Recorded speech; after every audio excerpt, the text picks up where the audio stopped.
Neuquén.ar, con la conducción y el análisis de Santiago Montórfano.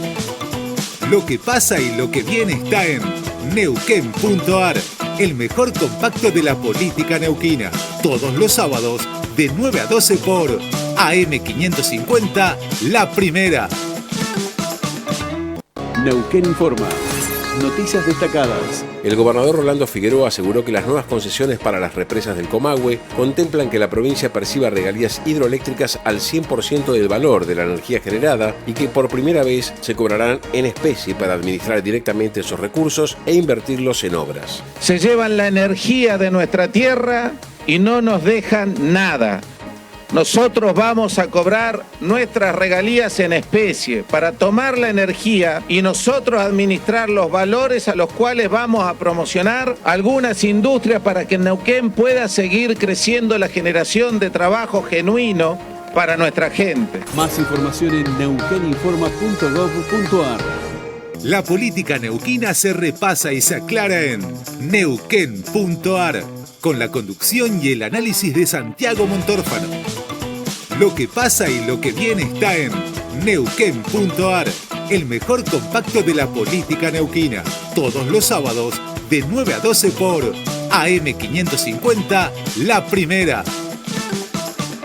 La política neuquina se repasa y se aclara en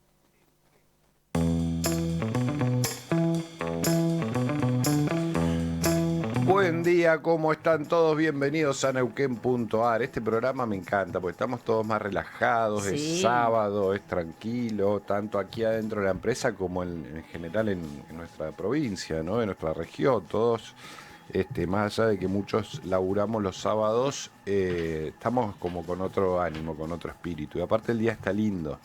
El día está lindo. Bueno, estamos aquí con todo el equipo para repasar la política como cada fin de semana.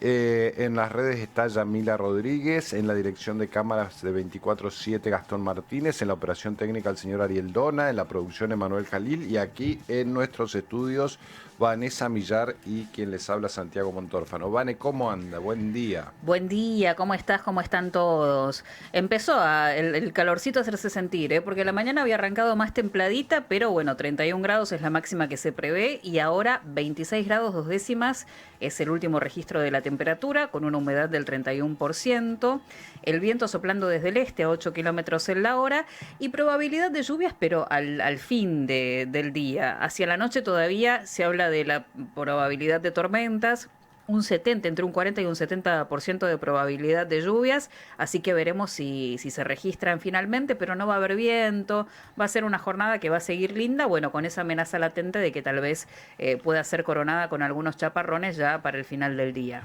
Bueno, ¿hoy puede ser eso? Hoy puede ser eso. Bueno. Que esperemos que no se registren, porque se viene, bueno, estamos en plena fiesta de la Confluencia. Claro, por eso preguntaba. Última noche y se viene la noche del rock, que va a ser muy convocante. Hoy esta no te va a gustar, bueno, hay varias bandas de rock, que es como ya para nuestra generación, los más 40. Claro. Ayer impresionante lo de la fiesta, ¿no? Impresionante. Los números oficiales hablaron de la primera noche 270.000 personas. Estoy más entusiasmado que los que hacen los cálculos. Y la segunda noche, 370.000 personas. Sí. Esos son los números oficiales que contabilizan las autoridades. Bueno, hay que ver, pero la verdad es que las fotos hablan por sí solas, es imponente. Yo creo que después la discusión de 20.000 más, 20.000 menos... Sí, no tiene sentido. No tiene mucho sentido.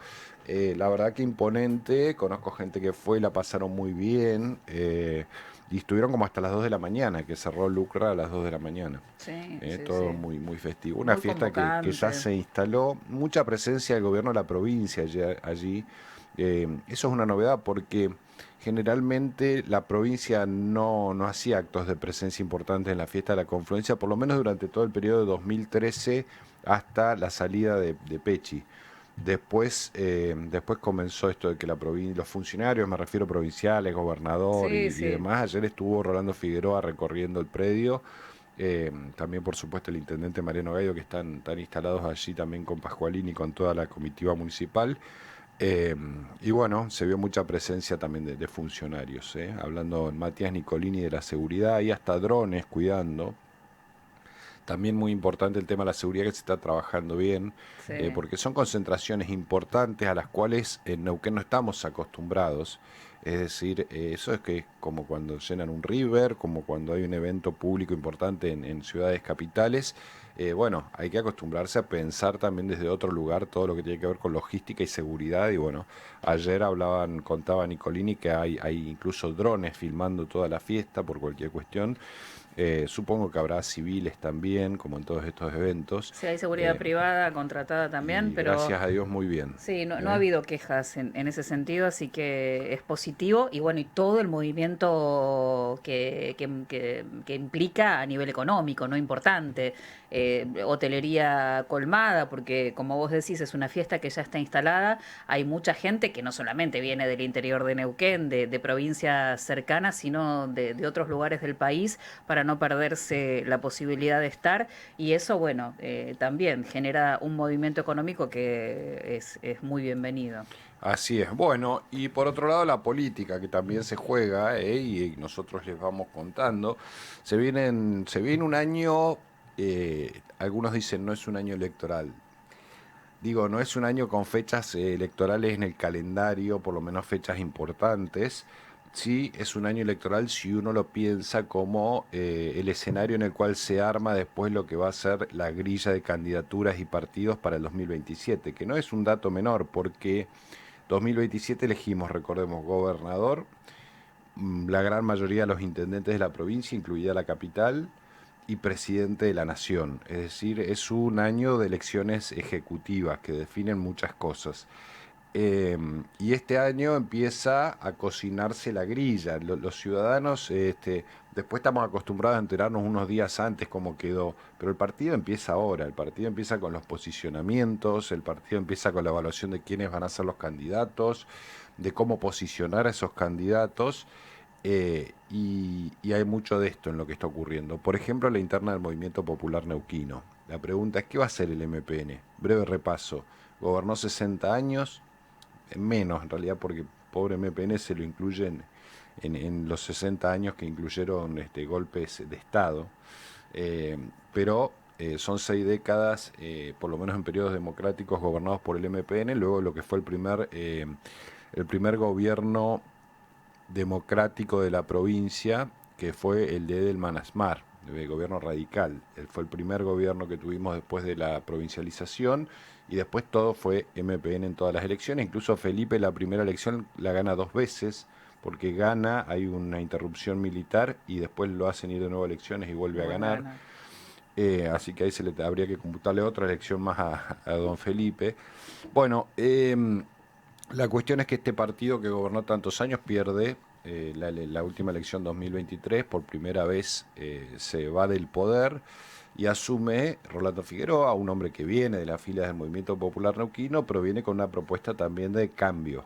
Es decir, ahí hay un componente en el voto a Figueroa de gente del Movimiento Popular Neuquino que dentro de la interna del partido provincial creía que era Figueroa el que tenía que seguir conduciendo ese espacio, y hay quienes toda la vida votaron para que se vaya el MPN y vieron en Figueroa una opción para que eso ocurra, más allá de su procedencia, que no podía ser de otra manera. Para desbancar al MPN había que contar con parte del MPN, ¿no? Era muy difícil, la oposición lo intentó mucho tiempo, entre comillas, porque también hubo muchas generosidades de dirigentes opositores hacia los gobernadores del MPN, pero entre comillas la oposición lo intentó mucho tiempo, esto de armar grandes coaliciones, grandes acuerdos para finalmente terminar con el partido provincial, y nunca había ocurrido. Tenía que ocurrir de la mano de un sector del Movimiento Popular Neuquino. Ahora la pregunta que aparece en el horizonte es cómo se amalgama todo eso, es decir, cómo vos fusionás a ese electorado que nunca quiso al movimiento con ese electorado de dentro del movimiento que lo banca Rolando Figueroa. Y ahí empiezan a aparecer todas las discusiones en torno a cuál es el rumbo de Rolando Figueroa. Es decir, algunos dicen, no, va a volver al MPN, digamos, fue una estrategia electoral esto de criticar al partido provincial, pero ahora va a volver. Otros dicen, no, Figueroa va a ir dando un cambio paulatino, se los va sacando de encima cuando va pudiendo o cuando la gestión se lo va permitiendo, porque también llegar a una estructura de tantos años y desentenderse de toda esa estructura no es fácil. Esto le pasó a Quiroga también en el 99, que tuvo que hacer un proceso hasta que construyó su propia identidad de gestión.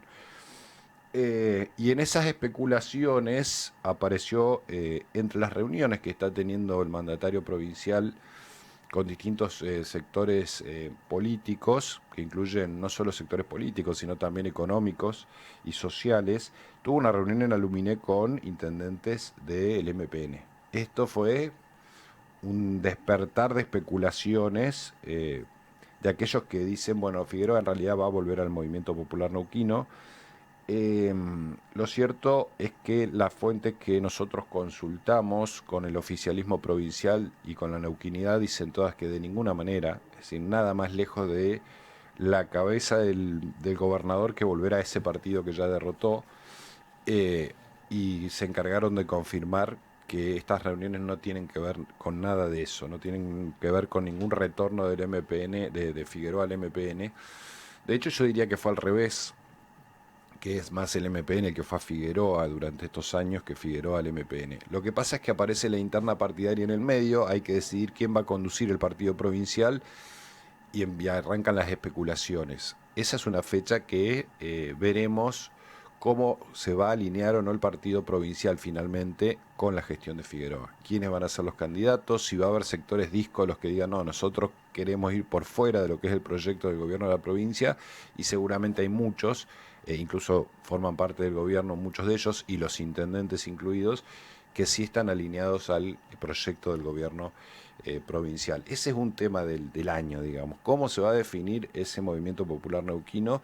Y el otro tema es el del Partido Justicialista, que está en baja porque el contexto nacional no lo ayuda, porque en general el progresismo no le termina de encontrar la vuelta a la política argentina, no terminan de encontrar los discursos, de renovar los dirigentes, ya lo hemos hablado muchas veces aquí, no terminan de encontrar el punto a la oposición que tiene que construir, que sea competitiva de cara al 2027, con un Javier Milei que hoy goza de buena imagen, de más del 50% de buena imagen en casi todas las encuestas en la Argentina, y Neuquén no es la excepción. El PJ sacó en la última elección su histórico 13%, que vendría a ser su piso, que pongas a quien pongas, más o menos vas a sacar eso porque es tu piso electoral. Pero hay que definir qué van a hacer con ese partido. Y aparecen figuras como Parrilli llamando a un consenso, como César Godoy, hombre de la UOCRA, diciendo que se presenta a elecciones. Hay que ver qué hacen los peronistas enrolados, es decir, aquellos peronistas que sí adhieren a la coalición amplia al que conduce Figueroa en el gobierno de la provincia. Hay que ver quién conduce el PJ de cara a lo que se viene. También otro dato que nos va a dejar la política este año, lo del PJ es ahora, en marzo, así que falta poco. Eso nos va a divertir dentro de poco. Sí. No es determinante, pero sí es importante porque es un sello con historia, con un piso electoral de gente que lo va a ir a votar pase lo que pase, y allí se van a disputar ese sello. Yo que creo que tienen que ir a la renovación, o sea, hasta que el progresismo a la Argentina no vaya pero renovación significa nosotros no estamos más, a los viejos dirigentes, le digo, eso es renovación. A veces hay que tener la grandeza en la política, como cuando eran jóvenes le pedían espacio a los más grandes. Me parece que cuando ya sos grande y tenés una carrera hecha, tenés que acordarte de aquel joven que pedía espacio y darle el espacio a los que vienen detrás, porque realmente yo no me imagino a Cristina y a Parrilli conduciendo una renovación del progresismo para la Argentina y para Neuquén. No lo veo en el horizonte. Uno le pone todas las ganas y dice y tal. No hay lugar ya para eso. Es un tren que ya pasó, dieron lo que tenían para dar, lo bueno y lo malo. Me parece que si realmente abrazan las ideas y no las ambiciones personales, deberían decir que sigan los más jóvenes, ya está, hay que saber decir ya está en todos los órdenes de la vida, también en la política, y bueno, me parece que la encerrona en la que está el progresismo es grave porque si siguen por este camino van a seguir siendo una oposición obsoleta de aquí a 4 años más hasta el 2031, depende la suerte del proyecto neoliberal o libertario de Milei. ¿Y cómo condiciona, ¿no?, el panorama nacional para las provincias, ¿no?, para el armado provincial? Porque si se quiere sostener un si se quiere sostener un discurso, pero a nivel nacional todavía no se terminan de definir roles y demás, eso también es complicado, es complejo para la construcción del relato provincial incluso. Así es. Bueno, después vamos a seguir charlando un poco de todas estas cosas que por supuesto van a formar parte de nuestra grilla durante este año. ¿Cómo se arma el tablero electoral? Magdalena Odarda es diputada provincial por el bloque Vamos con Todos. Eh, Magdalena Odarda, gracias por habernos atendido. Vanessa Millar y Santiago Montórfano la saludan. ¿Qué tal? Buenos días. Buen día, Buen ¿cómo le día. va? Bueno, presentó un pedido de informe por posibles construcciones de uso militar en la zona de frontera. Sí. Es uno de los últimos pedidos de informes que hemos elaborado Ujú. y nos preocupa, en este caso, la venta de tierras y también posibles construcciones aptos para uso militar en lo que es la zona de frontera de Río Negro, que Sí. no solamente es la zona de la cordillera, sino también la costa atlántica. Ujú. El área de frontera es una especie de franja de 50 kilómetros en la zona atlántica Sí. que tiene legislación especial, es porque justamente hace a la seguridad nacional. Ujú. Y lo mismo sucede en la cordillera, donde ya esa franja ya no es de 50 kilómetros, sino es de 100 kilómetros, desde el límite con Chile Sí. hacia el territorio rionegrino, en este caso. Bien. Tenemos desde hace muchos años denunciando la presencia de este aeropuerto, que Ujú. no tiene radares y que las dimensiones son muy grandes, aproximadamente las dimensiones del aeropuerto de San Carlos de Bariloche en cuanto a la pista Sí. o aeroparque, y está en área de frontera, justamente en la costa atlántica, a 1000 metros del mar, y a menos de 2 horas de vuelo de las Islas Malvinas, de la base de la OTAN. Ujú. Y ese aeropuerto, que fue construido a partir del año 2007, más o menos, Sí. y no tiene radares, no tiene presencia de gendarmería ni de prefectura. Y en caso de la policía de Río Negro, hace unos días quisieron ingresar para hacer una inspección y no le permitieron el ingreso. Ujú. Por otro lado, en el caso de la frontera, de la zona de seguridad de frontera en la cordillera de los Andes, Sí. tenemos información que en la estancia Hidden Light, que es la estancia de Joseph Lewis, Ujú. se ha construido un búnker, Sí. que es una construcción con características muy específicas, sobre todo subterráneas, también de gran envergadura, se habla de 4000 metros cuadrados aproximadamente la edificación, con 3 pisos para el subsuelo y 2 pisos a raíz de la superficie. Sí. Y no entendemos cuál ha sido la autoridad del Estado que ha supervisado esas obras, que ha avisado las obras civiles y sobre todo, que nos informen cuál es la razón de que exista un búnker en área de frontera en manos de Ujú. un ciudadano inglés, Claro, como es el este es el caso del punto, ¿no? magnate Joseph Lewis. Este es el punto, perdón, Odarda, es el punto porque, digamos, si fueran construcciones de seguridad nacional tendrían todo su sentido, para eso existen estas zonas de frontera, o por lo menos parte de su Claro. función es esa. El tema es que serían propiedad extranjera. Sí, es Claro, propiedad claro. extranjera. Ustedes recordarán que Joseph Lewis compró ese campo Sí. en el año 96, que hubo inclusive una denuncia penal que llevó adelante la Procuraduría de Investigaciones Administrativas, Ujú. respecto de cómo fue la compra de esa tierra, porque como es zona de seguridad nacional, quien compró la tierra fue una sociedad argentina, ficticia, de acuerdo a las denuncias que existen en el expediente, y cuando se inscribió ya en el catastro de Río Negro, en el año, hablo plena época del menemismo, se inscribe ya a nombre de la empresa de Joseph Lewis, de Hidden Lake. Entonces hubo allí como una maniobra de evadir las normas de seguridad nacional con la compra a nombre de un argentino, de una sociedad con un presidente argentino, pero que después inmediatamente, cuando ya llega a Río Negro toda la documentación, se inscribe a nombre del verdadero dueño, que es Joseph Lewis. A partir de allí, bueno, ya hubo una vulneración de lo que es la legislación de área de frontera, que data del año 44 y que después se fue modificando, pero que se establece que es de conveniencia nacional que los bienes que existen o edificaciones en áreas de frontera le correspondan a los ciudadanos argentinos, salvo que haya una autorización especial, en este caso del Ministerio del Interior,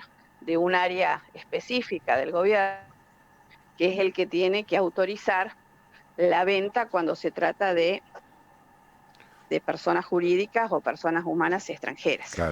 Odarda, la presunta construcción de tipo búnker estaría en cercanías del lago Escondido. Y en la parte, en la zona atlántica, ¿sería en Playas Doradas? ¿En qué sector puntualmente? Sería 30 kilómetros de Playas Doradas al sur. Bien. Aproximadamente. ¿Dónde está el parque ahora, el nuevo Parque Nacional? Sí. No. El Parque Nacional estaría un poquito más al norte, que es el Parque Nacional Islote Lobos. Pero allí hay un área protegida provincial que se llama Puerto Lobos. Digamos, hay una diferencia de nombre. Uno es provincial y el otro es nacional. O sea, es Parque Nacional y el otro es Área Natural Protegida Provincial.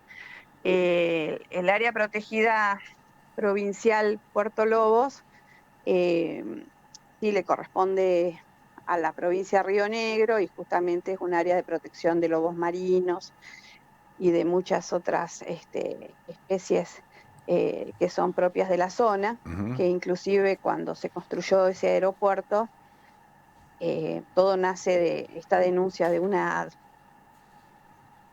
una información anónima que me llega a mí como legisladora en su momento, donde se me informaba que se estaba construyendo un aeropuerto a una velocidad muy importante, porque en Sierra Grande, que es el pueblo que está a 30 kilómetros de allí, nadie se enteró de que se estaba construyendo semejante obra. Pero bueno, todos los materiales y los trabajadores venían desde Puerto Madryn, por lo tanto no llegaban no pasaban por el pueblo, por eso no se conocía que se estaba construyendo esta obra. Y sí, efectivamente se construyó y después se habilitó como supuesto aeródromo privado, pero nunca se controló su movimiento aéreo. O sea, es un aeropuerto con una pista destinada a aviones de gran porte, por las características. Claro, igual que la del Han Bariloche, aterrizado ¿no? grandes aviones allí. Y el búnker estaría en esa zona, cercano a esa pista. El búnker estaría en la otra propiedad de Lewis, que es en la misma línea, digamos, del paralelo 42, pero no en la Atlántica, sino en la cordillera de los Andes. O sea, hay una obra en la costa atlántica y otra en la cordillera, pero sobre el mismo paralelo, como si hubiera una línea imaginaria allí, que es la que divide la provincia de Río Negro con Chubut, y Lewis ha comprado tierras de un lado y del otro, de ese mismo paralelo, que es estratégico ese lugar, sobre todo por la cercanía a las Islas Malvinas, y nosotros nos parece que cómo puede ser que no haya ni siquiera un puesto de de prefectura allí controlando algún control ese de movimiento soberanía. aéreo, ¿no? Seguro. Un Y control estatal. ¿el pedido se hace ante la provincia o se hace directamente ante autoridades nacionales, el pedido de informes? Por ahora ante el ministro de Gobierno Ujú. de la provincia de Río Negro, porque es como que aquí en Río Negro de eso no se habla, no quieren reconocer la existencia, sobre todo del aeropuerto, siendo que está en territorio provincial. Entonces, no es un tema que el gobierno no quiere abordar de ninguna manera. Ujú. Imagínate que esto viene de 2007, 2008, Claro, es una historia. y seguimos nosotros con la denuncia, inclusive lo llevamos a nivel nacional, llevamos las fotos del aeropuerto, cuando en ese momento yo cumplía el rol de senadora nacional Ujú. ante el jefe de gabinete cuando venía a hacer informes, y bueno, siempre estuvo bajo un secretismo Sí, siempre fue un tema como bastante tabú para la absoluto. política esto, ¿no? Exacto. Es como Bien. que no se quiere hablar, pero es un riesgo para la seguridad nacional, sobre todo porque está en manos de extranjeros Sí. poderosos que están, bueno, en un área sensible para el país, y no sabemos qué ocurre, qué avión aterriza, qué avión despega, qué Ujú. es lo que trae, nada, porque como no hay control Claro. y a la policía no se le permite entrar, imagínense a los ciudadanos comunes, por supuesto que no pueden ni llegar a la tranquera del campo, ¿no? En Así este caso es. es una estancia que se llama Bahía Dorada, Ujú. que, que además, cuando se comenzó con la investigación, los pulperos, que eran personas incluso descendientes de pueblos indígenas, Sí. que toda su vida habían vivido de la recolección del pulpo, de la noche a la mañana vieron alambradas las playas inclusive, y no pudieron pasar nunca más por allí, y inclusive hay denuncias penal porque ellos tenían una especie de casita donde vivían y tenían su base, digamos, para poder recolectar pulpos, que era su fuente de ingresos, Sí. y se los incendiaron. Bueno, eso está todo, por supuesto, documentado, y en el último pedido de informes hicieron relación en la respuesta a esa denuncia penal de los Bien. pulperos. Diputada, vamos a seguir este tema, ¿eh? Nosotros le agradecemos mucho que nos haya atendido y bueno, vamos a estar detrás de esto para cualquier novedad que ojalá surja, porque la verdad que las expectativas en este litigio son bajas, teniendo en cuenta lo que usted mencionaba, ¿no? Hace varios años que hay juicios incluso pendientes para ver qué pasa con las tierras de Lewis, ahora con, bueno, con esta obra, este aeródromo y toda esta situación que usted nos cuenta sumándose también. Gracias por habernos atendido. Bueno, muchísimas gracias. Un abrazo para ustedes. Hasta luego. Gracias. Magdalena Darda, diputada provincial de Río Negro, presentando este pedido de informe por estas construcciones que aparecen en zona de frontera, que aparentemente tienen que ver, por lo que contaba la diputada, también con capitales de Lewis, tema viejo ya para nosotros, pero viejo que no se ha solucionado nunca. No, y que reflota... Ya más de un juez se ha salvado con este tema. Sí, ¿O realmente. no? Porque es raro, Sí, el juicio está hace años, ahí va para atrás, para adelante, para atrás, para adelante. Y no pasa nada. Lo cierto es que hay una persona con capital, con una inversión privada en una zona de frontera que tiene que ver con la seguridad nacional, con la soberanía nacional. El tema está ahí. Uh-huh. Sí.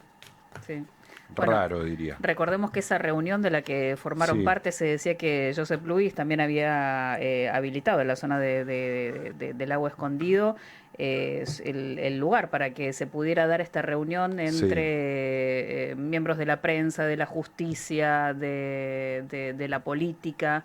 En un momento hubo mucho ruido, creo que fue con el retorno de Alberto al poder, al gobierno. Me parece que ahí fue donde empezó una polémica fuerte y hubo varios capítulos con esto, ¿no? Pero en un momento parecía que avanzaba la cosa, es decir, que avanzaba la recuperación de esas tierras, o por lo menos alguna sanción o algo por el estilo. No pasó nada. No. El dinero, el único Dios verdadero, dijo Sabina, ¿o no? Y no se equivocó.